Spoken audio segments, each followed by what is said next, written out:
Hello friends, எல்லோருக்கும் வணக்கம். Welcome to young investor channel. Actually markets பார்த்துருப்பீங்க. மார்க்கெட் இன்றைக்கி ஒரு பாசிட்டிவ் ட்ரெண்டில் தான் இருந்துச்சு. ஸோ ஓவரால் வந்து பார்த்தீங்கன்னா ட்ரம்ப் வந்து அவரோட பதவியேற்பு இன்றைக்கி நடந்திருக்குது. ஸோ இதில் ஃபஸ்ட்டு நீங்கள் பார்த்தீங்கன்னா நிஃப்டி 50 இன்றைக்கி மார்க்கெட்டில் 144 பாயிண்ட்ஸ் பாசிட்டிவில் க்ளோஸ் ஆயிருக்கு. 23,344 பாயிண்ட்ஸில் க்ளோஸ் ஆயிருக்கு. சென்செக்ஸ் 77,073 பாயிண்ட்ஸில் க்ளோஸ் ஆயிருக்கு. 454 points positive. Nifty bank 49,350 points, 810 points positive. Nifty IT 160 points பாசிட்டிவ்ல க்ளோஸ் ஆயிருக்கு. 42,192 பாயிண்ட்ஸ் அந்த ரேஞ்சில் நிஃப்டி ஐடி க்ளோஸ் ஆயிருக்கு. எஃப்ஐஎஸ் இன்னைக்கும் பார்த்தீங்கன்னா 4,336 கோடிக்கு நெட் செல்லாஸாக இருந்திருக்காங்க. டிஎஸ் பார்க்கும்போது 4,320 கோடி 321 கோடிக்கு நெட் பையஸாக இருந்திருக்காங்க. ஸோ எஃப்ஐஎஸ் செல் பண்ணுறாங்க, டிஎஸ் வாங்குறாங்க. சொந்த ட்ரெண்ட் தான் பார்த்தீங்கன்னா மார்க்கெட்டில் கண்டினியூஸாக நடந்துகிட்டே இருக்குது. ஃபஸ்ட்டு பார்த்தீங்கன்னா இந்த பிட்காயின் வந்து பார்த்தீங்கன்னா ஆஃப்டர் த ட்ரம்ப் வந்து இன்னைக்கு பதவியேற்ற அன்னைக்கு குறிப்பாக பிட்காயின் வந்து ப்ரைஸ் ரொம்பவே ஹைப்பே இருக்குது. 92 லட்ச ரூபா மேலே இருக்குது. ஒரு பிட்காயினோட ப்ரைஸ் வந்து 92 லட்ச ரூபா மேலே இருக்குது. ஃபஸ்ட்டு பார்த்தீங்கன்னா ஐஆர்எஃப்சி Q3 ரிசல்ட்ஸ் அனௌன்ஸ் பண்ணியிருக்காங்க. ப்ராஃபிட் 2% இன்க்ரீஸ் ஆயிருக்கு. 1,630 கோடியாக இருக்குது. ரெவன்யூ வந்து வெறும் ஃப்ளாட்டாக தான் இன்க்ரீஸ் ஆயிருக்கு. மார்ஜினலி தான் இம்ப்ரூவ் ஆயிருக்கு. 0.4%, 6,763 கோடியாக இருக்குது. ஃபர்ஸ்ட் ஹாப்பில் ரெவன்யூ 13,666 கோடியாக இருக்குது. ஃபர்ஸ்ட் ஹாப் ஆஃப் ஃபினான்ஷியல் 25ல் ரெவன்யூ இவ்வளோ இருக்குது. அதே மாதிரி ப்ராஃபிட் 3,192 கோடியாக இருக்குது. 192 கோடியாக இருக்குது. இதெல்லாம் பார்த்தீங்கன்னா பெருசாக ஒன்றும் இம்ப்ரூவ் ஆகலை. ஒரு 1% to 2% அந்த செக்மெண்ட்டில் தான் இம்ப்ரூவ் ஆயிருக்கு. ஸோ இந்த போர்டு வந்து அப்ரூவல் கொடுத்துருக்காங்க. இவங்க வந்து பார்த்தீங்கன்னா ஜென்ரல் பர்பஸ் வேகன் இன்வெஸ்ட்மெண்ட் ஸ்கீம் அப்படின்னு சொல்லி NTPC கூட ஒரு 700 கோடியில் வந்து பார்த்தீங்கன்னா ஃபினான்ஸ் லீஸ் பேசிஸில் அக்டோபர் 2024 20 BOBR ரேக்ஸ் வந்து பார்த்தீங்கன்னா ஃபினான்ஸ் பண்ணுறதுக்கு அவங்களோட பார்ட்னர்ஷிப்பில் போட்டிருந்தாங்க. ஸோ அது வந்து ஃபஸ்ட்டு ஃபேஸில். ரெண்டாவது இப்போ வந்து பார்த்தீங்கன்னா ஒரு 8 BOBR ரேக்ஸுக்கு வந்து ஃபினான்ஸ் பண்ணுறது கிட்டத்தட்ட 250 கோடி அப்ராக்சிமேட்டு. அதுவும் பார்த்தீங்கன்னா லீஸ் அக்ரிமெண்ட் வந்து போட்டிருக்காங்க. அதுக்கு அடுத்தபடியாட்டு ஜார்க்கண்டில் ஒரு கோல் மைன் 3,167 கோடியில் இப்போ ரீசெண்டாக வந்து பார்த்தீங்கன்னா அதுக்கு ஃபினான்ஸ் பண்ணுறதுக்கு லோவஸ்ட் பெட்டராக இருந்து எமர்ஜ் ஆகிருக்காங்க. அதுக்கு அடுத்தபடியாட்டு பார்த்தீங்கன்னா அந்த ஸ்டாக் இன்னைக்கு பார்க்கும்போது 166 ரூபாவில் க்ளோஸ் ஆச்சு. இந்த ஸ்டாக் வந்து லாஸ்ட் 1 இயர் ரிட்டர்ன்ஸ் நீ பார்க்கும்போது 16% நெகட்டிவ் ரிட்டர்ன்ஸ் தான் கொடுத்துருக்கு. 29 டைம்ஸ் ஏர்னிங்ஸில் இருக்காங்க. பீக் லெவல் வந்து 45% கீழே விழுந்திருக்கு. 229 ரூபா இதோட பீக் லெவல். 3.71 இருக்குது price to book value. But இந்த ஸ்டாக் வந்து நான் சொன்ன மாதிரி 1 இயரில் வந்து 16% நெகட்டிவ் ரிட்டர்ன்ஸ், லாஸ்ட் 6 மந்த்ல 29% நெகட்டிவ் ரிட்டர்ன்ஸ். ஆனால் பாஸ்ட் 2 இயர்ஸில் பார்க்கும்போது 340% மேலே இந்த ஸ்டாக் வந்து ஒரு மல்டி பேக்கர் ரிட்டர்ன்ஸ் கொடுத்துருக்காங்க. பட் இப்போ இந்த ஸ்டாக் வாங்கலாமா வாங்க வேண்டாமாங்கிறது உங்களோட ஓன் ஒப்பீனியன் தான். நான் வந்து என்னோட ஓன் ரிஸ்கில் நான் இதை கன்சிடர் பண்ணியிருக்கிறேன். 145, 138 வரும்போது யூஸ் பண்ணேன். பட் வந்து பார்த்தீங்கன்னா ஒரு 29 டைம்ஸ் பி ரேஷியோ இருக்க சமயத்தில் தான் நான் வாங்கியிருக்கிறேன். கொஞ்சம் ஓவர் வேல்யூடாக தான் இருக்குது. இந்த ஸ்டாக்ல வந்து நீங்கள் கன்சிடர் பண்ணலாமா வேண்டாமான்னா அது உங்களோட ஓன் ஒப்பீனியன் தான். ஸோ ஓவரால் இது வந்து IRFC போஸ்ட் பண்ண ரிசல்ட்ஸ் அப்டேட். ரிசல்ட்ஸ் பெருசாக க்ரோத் இல்லை, பெருசாக அடியும் விழலை, அப்படி ஃப்ளாட்டாக இருக்குது. நெக்ஸ்ட் பார்த்தீங்கன்னா Dixon technologies Q3 results announce பண்ணியிருக்காங்க. இதில் ப்ராஃபிட் வந்து பார்த்தீங்கன்னா இன்க்ரீஸ் ஆயிருக்கு. 216 கோடியாக இருக்குது. ஸோ ப்ராஃபிட் வந்து பார்த்தீங்கன்னா சரியான இன்க்ரீஸ். குறிப்பாட்டு சேம் பீரியட் லாஸ்ட் இயரில் 97 கோடி தான் ப்ராஃபிட். இப்போ 216 கோடி, கிட்டத்தட்ட டபுள் த டைம்ஸ் வந்து இன்க்ரீஸ் ஆயிருக்கு. ரெவன்யூ 10,553 கோடியாக இருக்குது. ஸோ ரெவன்யூவும் பார்த்தீங்கன்னா கிட்டத்தட்ட 2-fold இன்க்ரீஸ் ஆயிருக்கு. நெக்ஸ்ட் வந்து அவங்களோட எபிட்டா பார்க்கும்போது 390 கோடியாக இருக்குது. அதுவும் இன்க்ரீஸ் ஆயிருக்கு. எபிட்டா மார்ஜின் 3.7% இருக்குது. பட் இயர் ஆன் இயர் பேசிஸில் வந்து பார்த்தீங்கன்னா எபிட்டா மார்ஜின் கொஞ்சம் கம்மியாக இருக்குது. ஏன்னா சேம் பீரியட் லாஸ்ட் இயரில் வந்து 3.8% இருந்தது. இப்போ 3.7% இருக்குது. நெக்ஸ்ட் மொபைல் பிஸ்னஸ் மூலமாட்டி இவங்களுக்கு வந்த ரெவன்யூ 9,305 கோடியாக இருக்குது. ஸோ நெக்ஸ்ட் மொபைல் பிஸ்னஸ் தான் இவங்களுக்கு வந்து பார்த்தீங்கன்னா 67% ரெவன்யூக்கு கான்ட்ரிபியூட் பண்ணுது. பட் இந்த குவார்ட்டரில் அது 89% கான்ட்ரிபியூட் பண்ணியிருக்கு அப்படின்னு சொல்கிறாங்க. ஸோ அப்போ மற்ற செக்மெண்ட்டில் ரெவன்யூ வந்து பார்த்தீங்கன்னா குறைஞ்சிருக்கு. ஸோ ஓவரால் இந்த ஸ்டாக்கோட ப்ரைஸ் நான் பார்த்தேன் 17,520 ரூபாவில் க்ளோஸ் ஆயிருக்கு. இதோட பீக் லெவல்லையும் பார்க்கும்போது 19,148 ரூபா. ஸ்டாக் வந்து ஆல்ரெடி வச்சிருக்கவங்களுக்கெல்லாம் சரியான ஒரு ரிட்டர்ன்ஸ் கொடுத்துருக்கோம். பணம் மழை தான். குறிப்பாட்டு 191 டைம்ஸ் வந்து பார்த்தீங்கன்னா லாஸ்ட் 1 இயர் ரிட்டர்ன்ஸ் கொடுத்துருக்கு. இப்போ இந்த ஸ்டாக்கை கன்சிடர் பண்ணலாமான்னு சொன்னீங்கன்னா வாய்ப்பே இல்லை. 187 டைம்ஸ் ஏர்னிங்ஸில் இருக்குது. தொட்டு கூட பார்க்க முடியாது அப்படின்னு தான் சொல்ல முடியும். இந்த ஸ்டாக்கோட 31 அனாலிஸ்ட் ரெக்கமெண்ட் பண்ணுறாங்க. அந்த கவரேஜில் 15 analyst buy rating, 9 analyst hold rating, 7 analyst sell rating. So overall இது வந்து டிக்சன் டெக்னாலஜிஸ் போஸ்ட் பண்ண ரிசல்ட்ஸ் அப்டேட். ரிசல்ட்ஸ் பக்காவான ரிசல்ட்ஸ். நாளைக்கு மேபி ஸ்டாக் ப்ரைஸ் வந்து பார்த்தீங்கன்னா 5%லேருந்து 10% வரைக்கும் மேலே போக சான்சஸ் அதிகமாக இருக்குது. நெக்ஸ்ட் பார்த்தீங்கன்னா கரூர் வைசியா பேங்க் போஸ்ட் பண்ண ரிசல்ட்ஸ் அப்டேட்டு. ஸோ இதில் ப்ராஃபிட் வந்து 21% இன்க்ரீஸ் ஆயிருக்கு. 496 கோடி பண்ணியிருக்காங்க. டோட்டல் இன்கம் 18% இன்க்ரீஸ் ஆயிருக்கு. 2,953 கோடி பண்ணியிருக்காங்க. இன்ட்ரெஸ்ட் இன்கம் வந்து பார்த்தீங்கன்னா ஸ்ட்ராங் க்ரோத் காமிச்சிருக்கு அப்படின்னு சொல்லியிருக்காங்க. 16% இன்க்ரீஸ் ஆயிருக்கு. 2,486 கோடியாக இருக்குது. ஆப்ரேட்டிங் ப்ராஃபிட் 21% இன்க்ரீஸ் ஆயிருக்கு. 815 கோடியாக இருக்குது. நெக்ஸ்ட் GNPA, அதாவது கிராஸ் NPA அசட் குவாலிட்டி இந்த குவார்ட்டரில் நல்லா இருக்குன்னு சொல்கிறாங்க. ஏன்னா கிராஸ் என்பிஏ பார்க்கும்போது 1.58% இருந்தது சேம் பீரியட் லாஸ்ட் இயரில். அதே மாதிரி முந்தின குவார்ட்டரில் 1.1% இருந்திருக்கு. இப்போ அது வெறும் 0.83% குறைச்சிருக்காங்க இந்த குவார்ட்டரில். இது உங்களுக்கு ஒரு அசட் குவாலிட்டி ஸ்ட்ரென்தன் ஆயிருக்கு. அதே மாதிரி நெட் என்பியும் பார்த்தீங்கன்னா 0.2% குறைஞ்சிருக்கு. ஏன்னா சேம் பீரியட் லாஸ்ட் இயரில் 0.42% இருந்திருக்கு. முந்தின குவார்ட்டரில் 0.28% இருக்குது. ஸோ குவார்டர் ஆன் குவார்டர் பேசிஸ்லையும் குறைஞ்சிருக்கு, இயர் ஆன் இயர் பேசிஸ்லையும் குறைஞ்சிருக்கு அப்படின்னு சொல்கிறாங்க. ப்ரொவிஷன் கவரேஜ் ரேஷியோ 96.87% இருக்குது அப்படின்னு சொல்கிறாங்க. ஸோ ஒரு நல்ல க்ரோத் வந்து பார்த்தீங்கன்னா அந்த பேங்க் ரிசல்ட்ஸ் போஸ்ட் பண்ணியிருக்காங்க. நெட் இன்ட்ரெஸ்ட் மார்ஜின் வந்து 4.03% இருக்குன்னு மென்ஷன் பண்ணியிருக்காங்க. So net interest income 7.8% increase ஆயிருக்குன்னு சொல்லியிருக்காங்க. ஸோ இது வந்து பார்த்தீங்கன்னா லோன் புக்குன்னு பார்க்கும்போது 14% இன்க்ரீஸ் ஆயிருக்கு, 82,838 கோடியாக இருக்குது. டோட்டல் டெபாசிட் 99,155 கோடியாக இருக்குது. 15.75% வந்து டோட்டல் டெபாசிட் இன்க்ரீஸ் ஆயிருக்குன்னு சொல்லியிருக்காங்க. இந்த பேங்கோட மேனேஜிங் டைரக்டராக இருக்கிறவர் ரமேஷ் பாபு அவர் என்ன சொல்கிறாருன்னா, நாங்கள் வந்து ஸ்ட்ராங் க்ரோத் வந்து பார்த்தீங்கன்னா மெயின்டைன் பண்ணியிருக்கோம், குறிப்பாட்டு ரீட்டைல், அக்ரிகல்ச்சர், எம்எஸ்எம்இ. ஸோ அந்த வெர்டிகல்ஸில் எல்லாமே எங்களுக்கு வந்து பார்த்தீங்கன்னா ஒரு ஸ்ட்ராங் க்ரோத் இருக்குது அப்படின்னு சொல்லி மென்ஷன் பண்ணியிருக்காங்க. கரூர் வைசியா பேங்கோட ஸ்டாக் ப்ரைஸ் இன்னைக்கு இந்த ரிசல்ட்ஸ் வந்ததுக்கப்புறம் 3% பாசிட்டிவ்ல க்ளோஸ் ஆயிருக்காங்க, 225 ரூபா. ஹை லெவல் வந்து 246 ரூபா தான், கிட்டத்தட்ட இப்போ உச்சத்தில் தான் இருக்குது இந்த Karur Vaishya bank. B ratio பார்க்கும்போது 9.79 இருந்துச்சு. ப்ரைஸ் டு புக் 1.62 இருக்குது இந்த பேங்கோட price to book value. So இந்த ஸ்டாக் வந்து பார்த்தீங்கன்னா லாஸ்ட் 1 இயரில் ஒரு 32% ரிட்டர்ன்ஸ் கொடுத்துருக்காங்க. பட் இப்போதைக்கு வந்து கொஞ்சம் வேல்யூஷன் சீப்பாக இருந்தாலும் கர்நாடகா பேங்க், அதே மாதிரி சவுத் இந்தியன் பேங்க், இந்த மாதிரி பேங்க்ஸ்லாம் கம்பேர் பண்ணும்போது இது அதிகம். அதனால ஆல்ரெடி வச்சிருக்கவங்க வேணால் கரூர் வைசியா பேங்க் ஹோல்ட் பண்ணுங்கள். ஃப்ரெஷ் என்ட்ரி இப்போ அவாய்ட் பண்ணிட்டு அந்த பேங்க்ஸில் ஃபோக்கஸ் பண்ணுறது பெட்டருங்கிறது என்னோட கருத்து. நெக்ஸ்ட் பார்த்தீங்கன்னா நியூஜென் சாஃப்ட்வேர் டெக்னாலஜிஸ். இந்த ஸ்டாக்கை தான் என்கிட்ட ஒருத்தர் கேட்டிருந்தாரு. ஸோ நான் ஆல்ரெடி அப்டேட் பண்ணியிருந்தேன். அது ஃபண்டமெண்டலி ஓகே தான், அந்த ஸ்டாக்கில் பெருசாக இப்போதைக்கு எந்த பிரச்சனையும் இல்லைன்னு சொல்லி. ஸோ ப்ராஃபிட் வந்து 89 crores பண்ணியிருக்காங்க, 31% இன்க்ரீஸ் ஆயிருக்கு. நெக்ஸ்ட் வந்து பார்க்கும்போது ரெவன்யூ வந்து 381 கோடி பண்ணியிருக்காங்க, 17.7% இன்க்ரீஸ் ஆயிருக்கு. இதில் ப்ராஃபிட் குவார்டர் ஆன் குவார்டர் பேசிஸில் 27%, ரெவன்யூ குவார்டர் ஆன் குவார்டர் பேசிஸில் 5.54% இன்க்ரீஸ் ஆயிருக்குன்னு சொல்கிறாங்க. ஸோ இவங்களுக்கு ஸ்ட்ராங் க்ரோத்னு பார்க்கும்போது பேங்கிங் அண்ட் ஃபினான்ஷியல் சர்வீஸ் செக்மெண்ட்ல இருந்தும், அதே மாதிரி வந்து பார்த்தீங்கன்னா இன்சூரன்ஸ் அண்ட் ஹெல்த் கேர் அந்த செக்மெண்ட் வந்து பார்த்தீங்கன்னா நல்ல ஒரு க்ரோத் காமிச்சிருக்கு அப்படின்னு சொல்லி அப்டேட் சொல்கிறாங்க. இந்த ஸ்டாக் நியூஜென் சாஃப்ட்வேர் டெக்னாலஜிஸ், இது ரீசெண்டாக தான் 1 week முன்னாடி என்கிட்ட யாரோ டவுட் கேட்டிங்க, நான் அப்டேட் பண்ணியிருப்பேன். ஸோ ரிசல்ட்ஸ் நல்லா தான் இருக்குது, நான் அப்போவே சொன்னேன் ரிசல்ட்ஸ் பார்த்துட்டு வேணால் டிஸ்கஸ் பண்ணலான்னு அகெயின். அது மட்டும் இல்லாமல் ரிசல்ட்ஸ் நல்லா இருக்குது, ப்ளஸ் இந்த ஸ்டாக் ஃபண்டமெண்டலி ஸ்ட்ராங்காக தான் இருக்குது.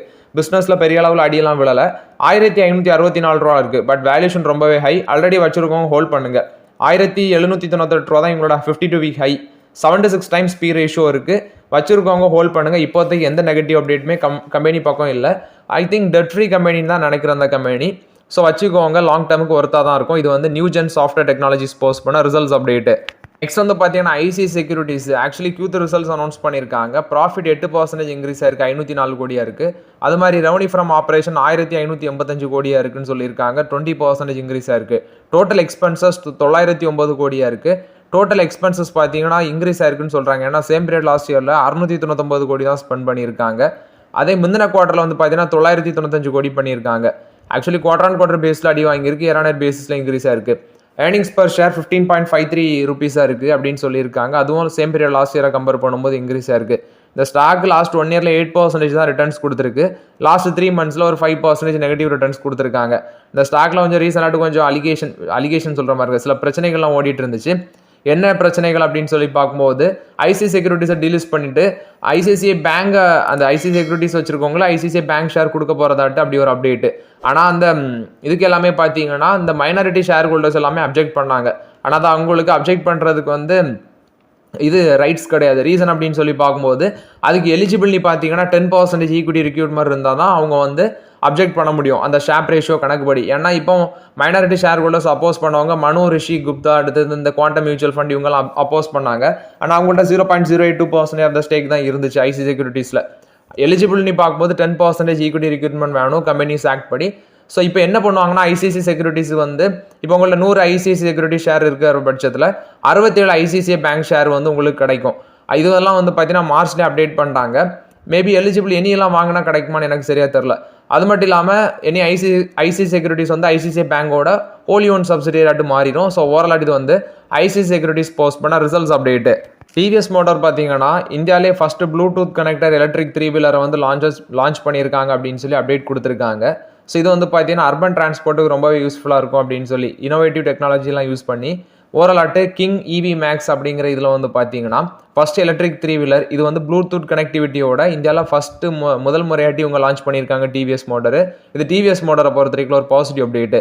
வேர் ரினோபிள் எனர்ஜி இன்னைக்கு ஒரு 7% மேலே போயிருந்தாங்க. ஒரு விண்ட் எனர்ஜி கம்பெனிட்டு வந்து இவங்களுக்கு ஒரு லெட்டர் ஆஃப் இன்டென்ட் வந்துருந்துச்சு விண்ட் எனர்ஜி ப்ராஜெக்ட் சம்மந்தமாட்டு. ஸோ அந்த பேசிஸில் வந்து பார்த்தீங்கன்னா அந்த ஸ்டாக் இன்னைக்கு மேலே போயிருந்துச்சு. ஜொமேட்டோ ரிசல்ட்ஸ் கொடுத்துருக்காங்க. ப்ராஃபிட் 57% காலி, ரெவன்யூ 64% கீழே போயிருக்குன்னு சொல்லி 64% மேலே போயிருக்குன்னு சொல்லியிருக்காங்க. பட் சீக்வென்ஷியல் பேசிஸில் பார்க்கும்போது which means quarter on quarter பேசிஸில் ப்ராஃபிட் 66% காலியாக இருக்குது. ஸோ ஓரலாட்டு ஜொமேட்டோட பிளிங்கிட்டும் வந்து பார்த்தீங்கன்னா ஒரு லாஸ் தான் பண்ணியிருக்கு அப்படின்னு சொல்லியிருக்காங்க. ஸோ இது வந்துலாம் இப்போதைக்கு ரிஸ்க்கை கன்சிடர் பண்ணுறது அவாய்ட் பண்ணுறது தான் பெட்டருங்கிறது என்னோட கருத்து. ஐடிபிஐ பேங்கும் ரிசல்ட்ஸ் போஸ்ட் பண்ணியிருக்காங்க. 31% ப்ராஃபிட் இன்க்ரீஸ் ஆயிருக்கு, 1908 கோடியாக இருக்குது. டோட்டல் இன்கம் 13.99% இருக்குன்னு சொல்லி இன்க்ரீஸ் ஆயிருக்கு, 8565 கோடியாக இருக்குது. என்பிஏ 3.57% இருக்குது. இயர் ஆன் இயர் பேசிஸில் என்பிஏ குறைச்சிருக்காங்க. நெட் என்பிஏ 0.18% இருக்குது. அதுவும் இயர் ஆன் இயர் பேசிஸில் என்பிஏ குறைச்சிருக்காங்க அப்படின்னு சொல்கிறாங்க. இது வந்து ஐடிபிஐ பேங்க் போஸ்ட் பண்ண ரிசல்ட்ஸ் அப்டேட்டு. ரிசல்ட்ஸ் கொஞ்சம் பெட்டராக பண்ணியிருக்காங்க. இந்தியன் ஓவர்சீஸ் பேங்கோட ப்ராஃபிட் வந்து 21% இன்க்ரீஸ் ஆயிருக்கு. இந்த பேங்க் 24 ரூபாய்க்கு வாங்கினேன், 63 ரூபா போச்சு, இப்போ 51 ரூபா 54 ரூபா சம்திங்லாம் சுற்றிட்டு இருக்குது. ப்ராஃபிட் 21% இன்க்ரீஸ் ஆயிருக்கு, 875 கோடி பண்ணியிருக்காங்க. நெக்ஸ்ட்டு இவங்களோட நெட் இன்ட்ரெஸ்ட் இன்கம் பார்க்கும்போது 2789 கோடியாக இருக்குது, 16% இன்க்ரீஸ் ஆயிருக்குன்னு சொல்கிறாங்க. கிராஸ் நான் பெர்ஃபார்மிங் அசட் ரேஷியோ இம்ப்ரூவ் ஆயிருக்கு, 2.55% குறைச்சிருக்காங்க. ஏன்னா முந்தின குவார்ட்டரில் 2.72% இருந்துச்சு. அதே மாதிரி நெட் என்பிஏ ரேஷியோ பார்க்கும்போது 0.42% குறைச்சிருக்காங்க. முந்தின குவார்ட்டரில் 0.47% இருந்துச்சு. ஸோ அசட் குவாலிட்டி வந்து ஸ்ட்ரென்தன் ஆயிருக்கு. ப்ரொவிஷன் 1028 கோடியாக இருக்குது, அது கொஞ்சம் இன்க்ரீஸ் ஆயிருக்குன்னு சொல்லியிருக்காங்க. ஆனால் முந்தின குவார்ட்டரில் வந்து பார்த்தீங்கன்னா 1146 கோடியாக இருந்துச்சு, அதை காட்டிலும் குறைஞ்சிருக்கு. நெக்ஸ்ட் வந்து ஆக்சுவலி இந்த பேங்க் வந்து பார்த்தீங்கன்னா PSU bank Indian government of India தான் இதில் அதிக அளவில் ஸ்டேக் வச்சிருக்காங்க. 96.38% ஸ்டேக் வந்து பார்த்தீங்கன்னா இந்தியன் பேங்க் தான் வச்சிருக்காங்க. Central bank of India Q3 results announce பண்ணியிருக்காங்க. ப்ராஃபிட் வந்து 33% இன்க்ரீஸ் ஆயிருக்கு, 959 கோடியாக இருக்குது. நெட் இன்ட்ரெஸ்ட் இன்கம் 3540 கோடியாக இருக்குன்னு சொல்லியிருக்காங்க, இதுவும் இன்க்ரீஸ் ஆயிருக்கு. நெட் இன்ட்ரெஸ்ட் மார்ஜின் 3.48% இருக்குது. நெக்ஸ்ட் வந்து பார்த்தீங்கன்னா அவங்களோட ப்ரொவிஷன் அண்ட் கண்டிஜினியஸ் 555 கோடியாக இருக்குன்னு சொல்லியிருக்காங்க. நான் பெர்ஃபார்மிங் அசட்ஸ்னு பார்க்கும்போது 10459 கோடியாக இருக்குது. ஜிஎன்பிஏ வந்து ரேஷியோ வைஸ் பார்க்கும்போது முந்தின குவார்ட்டரில் வந்து 4.59% இருந்துச்சு, அது இப்போ 3.86% குறைச்சிருக்காங்க. ஸோ இது ரொம்பவே முக்கியமான ஒன்று. அசட் குவாலிட்டி ரொம்பவே ஸ்ட்ரென்தன் ஆயிருக்கு. அது மாதிரி நெட் என்பிஏ பார்க்கும்போது 0.59% இருக்குன்னு சொல்லியிருக்காங்க. இது இயர் ஆன் இயர் பேசிஸ்லையும் குறைச்சிருக்காங்க, அதே மாதிரி குவார்டர் ஆன் குவார்டர் பேசிஸ்லையும் குறைச்சிருக்காங்க. ஏன்னா முந்தின குவார்ட்டரில் 0.69% இருந்தது, இப்போ 59% குறைச்சிருக்காங்க. சேம் பீரியட் லாஸ்ட் இயரில் 1.27% இருந்திருக்கு, ரொம்பவே கம்மி பண்ணியிருக்காங்க. டோட்டல் பிஸ்னஸ் 6,68,686 கோடியாக இருக்குது, 8% வளர்ந்துருக்கு. டோட்டல் டெபாசிட் பார்க்கும்போது ஒரு 5.34% growth. கிராஸ் அட்வான்சஸ் 12% growth ஆயிருக்கு. இந்த பேங்கோட ரீட்டைல் அக்ரிகல்ச்சர் எம்எஸ்எம்இ பிஸ்னஸ் 17% மேலே growth ஆயிருக்குன்னு சொல்கிறாங்க. growth வந்து செக்டார் வைஸ் பார்க்கும்போது இப்போ ஃபார் எக்ஸாம்பிள் ரீட்டைலுக்கு நீ பார்த்தீங்கன்னா ஒரு 16% growth ஆயிருக்கு, அக்ரிகல்ச்சருக்கு 14% growth ஆயிருக்கு, எம்எஸ்எம்இல 23% growth ஆயிருக்குன்னு சொல்லியிருக்காங்க. டாடா மோட்டார்ஸ் ஒரு அப்டேட் கொடுத்துருக்காங்க. இப்போ அவங்களோட கமர்ஷியல் வெஹிக்கிள்ஸ் டெவலப்மெண்ட்டுக்கு வேண்டி பார்த்தீங்கன்னா எக்யூப்மெண்ட்ஸுக்கு குறிப்பாக அதை மேனுஃபேக்சர் பண்ணுறதுக்கு கேபிட்டல் ரொம்பவே தேவை. ஸோ அதில் வந்து வருஷம் குறைஞ்சது இந்த கமர்ஷியல் வெஹிக்கிள் செக்மெண்ட்டில் வந்து பார்த்தீங்கன்னா அவங்க வந்து கேபிட்டல் எக்யூப்மெண்ட் டெவலப் பண்ணுறதுக்கு வேண்டி 2000 கோடி வந்து வருஷத்துக்கு இன்வெஸ்ட்மெண்ட் பண்ணுவோம் அப்படின்னு சொல்லி டாடா மோட்டார்ஸ் வந்து அப்டேட் கொடுத்துருக்காங்க. ஸோ ஓவரால் இது வந்து அவங்களோட கமர்ஷியல் செக்மெண்ட்டில் இன்வெஸ்ட்மெண்ட் பண்ணுவோம்னு சொல்லி. பயோகான் வந்து பார்த்தீங்கன்னா கவர்மெண்ட்டுக்கு ஒரு அப்டேட் வச்சுருக்காங்க. இவங்க வந்து இந்த பட்ஜெட்டில் வந்து பார்த்தீங்கன்னா கேன்சர், நெக்ஸ்ட் வந்து இந்த ரேர் டிசீஸுக்குள்ள ட்ரக்ஸுக்கு வந்து டாக்ஸ் எக்ஸம்ஷன் நீங்கள் தரணும் அப்படின்னு சொல்லி கவர்மெண்ட்டுக்கு வந்து பார்த்தீங்கன்னா ஒரு கோரிக்கை வச்சுருக்காங்க.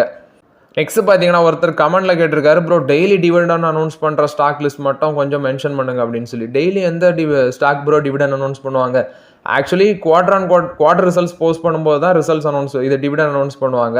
அதுவும் வருஷத்துக்கு கூடி போனால் ஒரு கம்பெனி 2 வாட்டி தான் டிவிடெண்ட் அனௌன்ஸ் பண்ணுவாங்க. மேபி கூடி போனால் ஒரு 3 டிவிடெண்ட் கொடுப்பாங்கன்னு நினைக்கிறேன் வருஷத்துக்கு. மொத்தம் வருஷத்துக்கு 4 ரிசல்ட்ஸ் வரும். ஸோ அதில் வந்து பார்த்தீங்கன்னா 2 டிவிடெண்ட் கொடுப்பாங்க, அல்லது கூடி போனால் சில கம்பெனிஸ் வந்து 3 டிவிடெண்ட் கொடுப்பாங்க. ஆனால் டெய்லிலாம் டிவிடெண்ட் எந்த கம்பெனியுமே கொடுக்க மாட்டாங்க ப்ரோ. நெக்ஸ்ட் பார்த்தீங்கன்னா எல்என்டி ஃபினான்ஸ் ஆக்சுவலி ரிசல்ட்ஸ் நீ பார்க்கும்போது ப்ராஃபிட் 2% காலி, 626 கோடியாக இருக்குன்னு சொல்லியிருக்காங்க. குவார்டர் ஆன் குவார்டர் பேசிஸில் 10% காலி. இன்ட்ரெஸ்ட் இன்கம் 3806 கோடி வந்திருக்குன்னு சொல்லியிருக்காங்க. இது குவார்டர் ஆன் குவார்டர் பேசிஸில் இன்க்ரீஸ் ஆயிருக்கு, இயர் ஆன் இயர் பேசிஸில் இன்க்ரீஸ் ஆயிருக்கு. பட் ஆக்சுவலி இந்த ரிசல்ட்ஸ் வந்து பார்த்தீங்கன்னா பெருசாக இல்லை. இப்போதைக்கு எல்என்டி ஃபைனான்ஸ்லாம் அவாய்ட் பண்ணுறது தான் பெட்டர். ஓப்ராய் ரியல்டி வந்து பார்த்தீங்கன்னா ரிசல்ட்ஸ் அனௌன்ஸ் பண்ணியிருக்காங்க. ப்ராஃபிட் 71% இன்க்ரீஸ் ஆயிருக்கு. இது ஒரு ரியல் எஸ்டேட் கம்பெனி. ரெவன்யூ 1411 கோடி பண்ணியிருக்காங்க. 33% இன்க்ரீஸ் ஆயிருக்கு. 2 ரூபா டிவிடன் அனௌன்ஸ் பண்ணியிருக்காங்க பெர் ஷேருக்கு. 3rd இன்ட்ரீம் டிவிடன் சொல்லியிருக்காங்க. அது மட்டும் இல்லாமல் பார்த்தீங்கன்னா அந்த டிவிடெண்டுக்கான ரெக்கார்ட் டேட் அப்படின்னு சொல்லி அவங்க மென்ஷன் பண்ணியிருக்கிறது ஜனவரி 24 சொல்லியிருக்காங்க. February 10 இந்த டிவிடன் வந்து பார்த்தீங்கன்னா பேமெண்ட் ஸ்டார்ட் ஆகும் அப்படின்னு சொல்லியிருக்காங்க. பட் என்கிட்ட அந்த ஸ்டாக் கிடையாது. நிறைய பேர் வச்சிருப்பீங்க, அதுக்கு வேண்டி தான் அப்டேட் பண்ணுறேன். ஸோ ஓபராய் ரியல்டி போஸ்ட் பண்ண results update. So okay friends, actually இந்த வீடியோவில் சில இம்பார்ட்டன்ட் அப்டேட்ஸ் எல்லாமே டிஸ்கஸ் பண்ணோம். இந்த வீடியோ உங்களுக்கு பயனுள்ளதாக இருக்கும்னு நினைக்கிறேன். பயனுள்ளதாக இருந்துச்சுன்னா லைக் பண்ணுங்க, சப்ஸ்கிரைப் பண்ணுங்க, கமெண்ட் பண்ணுங்க. Okay friends, thank you.